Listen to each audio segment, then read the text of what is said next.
YouTube, what's up? Back again for another daily fishing video here on Andrew Upshaw Fishing. Driving back from the James River, stopped last night in the hotel, and I was going through my YouTube. I was going through comments, I was trying to reply to a bunch. I passed out, guys, though. I'm not gonna lie. Y'all are fantastic. But I saw one particular comment on there, and it really had me thinking a little bit. And I was like, man, that'd be like a fantastic video. And maybe nobody's going to watch it, but I think some of you can learn something from this. So when it comes to colors of blades on vibrating jigs, there are some particular ones that I like for certain situations, but I'm also going to throw spinnerbaits into that category. So colors of bladed on spinnerbaits is a big deal as well. So if y'all haven't yet, though, before we dive into this video, go hit that sub button. It's right there, I think it's right there. It's a little square. Y'all go hit that real fast. Like and comment on this video. What is your favorite color of vibrating jig, and what is your favorite color of blade for that vibrating jig? I'd love to know what it is. Sometimes we have some oddball ones. I'm telling you, I've seen some oddballs. I've seen some orange ones. I've seen some blue ones. I mean, that people are pretty creative, way more creative than I've ever been. So y'all drop that comment below. I love that y'all watch my videos. I love that y'all enjoy them. Thank y'all for watching them, and I hope y'all enjoyed this video.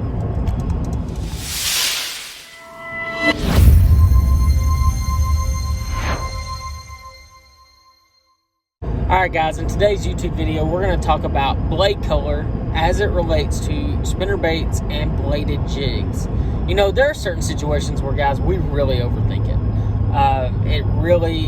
Some things just really don't matter that much. But when it comes to blade color, there's certain situations, very situational stuff, where blade color definitely will help you get more bites. I'm not going to say, I'll never be that person to say that, like, if you throw a gold blade, you're going to catch 50 to 1 of a silver blade, or, you know, something like that. I'm just not going to be that guy. Because I think that day in and day out, you can pick up a vibrating jig like a thunder cricket, and you could be off on the blade color and still get bites. But there are certain situations where if you change your blade color, you might get a bigger bite, or maybe 5 more bites, something like that. So today we're going to break that down for you and make it really easy and simple. You know, there are certain situations, everything's situational when it comes to fishing. You know, do I throw a white blade in dirty water? Do I throw this, whatever? So when it comes to really dirty water, I'm going to break it down basically off of watercolor. I think that's the easiest and most effective when it comes to vibrating jig colors and blade colors, and spinnerbaits for that matter. So if I'm in really dirty water, and I'm talking dirty, I'm basically going to keep 2 different blades in my hand, maybe 3, and that's just going to be that. So it's a lot more going to be determined on what kind of forage they're eating. Are they eating bluegill, or are they eating shad? If I feel like they're eating shad, I'll throw either a white blade or a silver blade. At that point, it's kind of mute. I mean, it doesn't matter as much, because you're gonna throw a white skirt. I'll probably bulk up my trailer, probably throw a rage crawl in there, a big rage menace, you know, a few different things like that. The white blade just kind of stands out a little better to me, so I'll probably end up throwing that one. Or I throw a black and blue with a black blade. I keep it pretty basic. Spinnerbait wise, once again, white and chartreuse, probably double Colorado, single Colorado, maybe one of those little orange kicker blades on the inside, or I'll throw a black one, a big, like, not wintertime, a summertime spinnerbait with a big black Colorado blade. Sometimes that works, guys, especially in dirty water. Yeah, I think you'd be surprised how good it actually works. A buddy of mine, Josh Ford, actually is a big-time night spinnerbait guy on a Washita, and he got me hooked on that spinnerbait. And I use it in a lot of places during the daylight, and it's a good spinnerbait. But when the water starts, you know, and this is where it's the most, probably blade color is probably one of the more important, is when the water gets clear. And so when the water gets more clear, you know, I'm not saying super clear, but like just, you know, anywhere between 1 foot and 3 foot of visibility, I think blade color actually makes a difference. So early morning hours, if they're eating shad, and, you know, bass pretty much from end to end of this country eat shad. If they're eating shad early in the morning, I like a white blade. I'll be the first to tell you that white bladed Thunder Cricket is always tied on my deck. I freaking love that thing. Especially early in the morning, I've caught so many big fish on that thing. It's just really good. And to really break down why I think that blade works so much better is when you get early in the morning, and I'm talking like early, there's not as much light penetration. That silver blade kind of gets muted in the water. I mean, truly does. It doesn't have the flash because there's no light hitting it. And that's what makes those chrome type blades so effective, is that when light hits them, it flashes. Well, it doesn't have that flash effect at that time of day. So that's why I go with that white blade, because it stands out. I mean, it looks like a freaking stands out like a sore thumb. I mean, it is bad. And I think that's the main reason they eat that thing. Now, as the day progresses, I'll sometimes switch to silver blade or gold blade, depending on where I'm at. You know, if I'm in Florida, I'm exclusively throwing the gold blade. But, you know, if I go to Seminole, Guntersville, any of the Tennessee River lakes, like, I might silver, gold, and I'll kind of intermix it just to see which one gets me either A, more bites, or B, bigger bites. Because at the end of the day, guys, it's more about confidence than anything. If I pick up that thing and I know I'm going to get a bite with it and I keep it in my hand, I'm probably going to get a bite on it. So that's a really important aspect of it.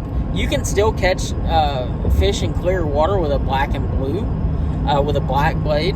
Absolutely works, especially if they're eating bluegill. And especially if you're skipping that thing around overhanging trees, fishing it around grass, anywhere that there's some shadows or shade, black and blue is still really effective. Cypress trees, another great place. Green pumpkin, though, really shines when it comes to that clear to stained water. You can really mix and match your blades, though. You know, a lot of guys just throw what comes on their vibrating jig. They throw a black one or a green pumpkin, you know, a dark colored blade. And I'm here to say, guys, you don't have to do that. I mean, if they're truly eating bluegill, one aspect of a bluegill is a lot of times they have a little bit of gold in them.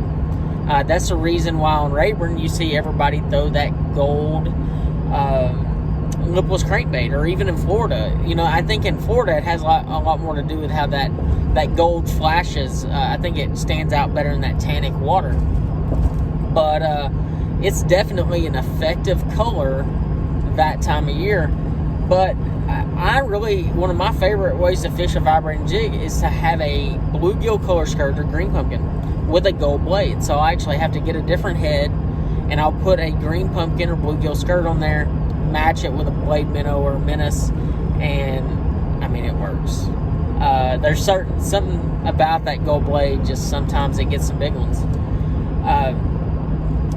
As far as that goes, I mean, it's definitely a big deal. But spinnerbait wise, in clear water, man, I could go on and on about blade color.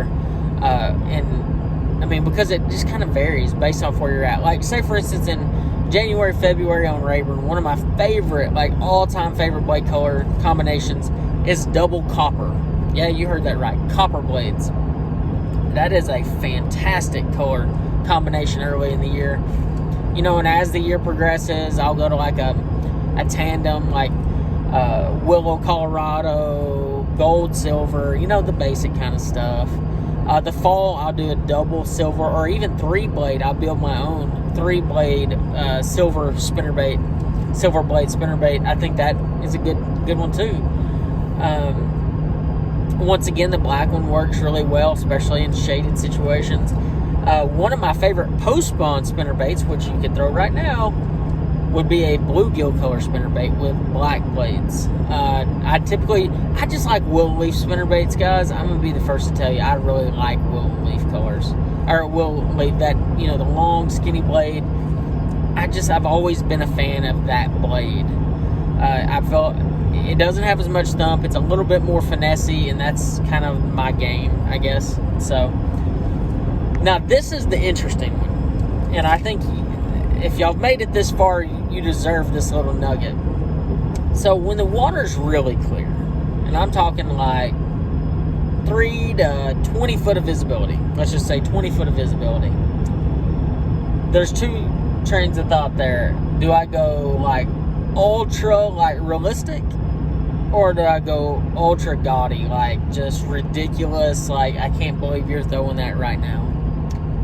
That's where I go ultra gaudy. I'm going to throw the most ridiculous color ever in that clear water. Those fish can see forever. I mean, you know, even in dirty water, they can see a long ways.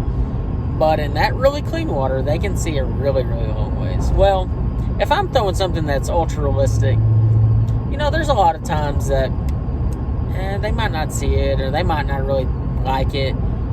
Fish are very curious, and so they're going to react to a lot more stuff than what we give them credit for. Well, when it comes to spinnerbaits, I throw a white spinnerbait with either a white and chartreuse color combo willow or double white blades. I mean white, big white blades. I mean, it is ugly, super ugly. But I have seen so many situations where the water's really clear, where that just outlandish color combo works extremely well. And it's the same for vibrating jigs. I throw the white blade, which I know not many of you are too terribly surprised. I love that white blade, especially if they're eating shad. I think they eat it for two reasons. I think they eat it because they can see it for a mile and they're curious and they roll over there and eat it. And it also looks like a shad. And it's a big shad, too. It's going to look even bigger in clearer water. Just like, I can't say how many times guys come up and said, man, I shook off 35 pounds on this lake throwing a glide bait. And in reality, they might have shook off 20 pounds because the water was so clear and they literally saw the entire bass. And it made them think that the bass was larger than it actually was. And that's the exact same situation for bass. When they see our white spinnerbait or our white thunder cricket coming through the water, they're like, oh my God, that is the biggest meal I've ever seen. I've got to go over there and eat it. But in reality, it's the same size vibrating jig and spinnerbait we always throw. So that's a really quick and adjusted breakdown of how I pick my blade colors for both spinnerbaits and vibrating jig. Guys, I hope y'all enjoyed this video. I hope y'all learned something from it. There's a lot of good little things that you can learn from this video that will hopefully help ease the decision-making process when you go into the tackle store and you go buy these thunder crickets or whatever vibrating jig that you use, because it can be overwhelming. I've been there. I remember when I first started, guy, like I'd roll up in there and I'd be like, okay, I have no idea. Like, there's a white and chartreuse thunder cricket, or at the time they didn't even have thunder crickets. It was like white and chartreuse chatterbait, and there's one with a silver blade, a gold blade, and a whatever blade. And I'm like, I don't know which one to buy. I mean, it's just like any, meeny, miny, mo. I mean, that's kind of where I was at with it. But if you break it down based off of your situation and kind of use that as a guide, I think you're going to have more success in the water. Guys, if you haven't yet, hit that sub button in the bottom right-hand corner. Share this video with a friend. And, yeah, I hope y'all enjoy it, and I hope y'all enjoy this next video.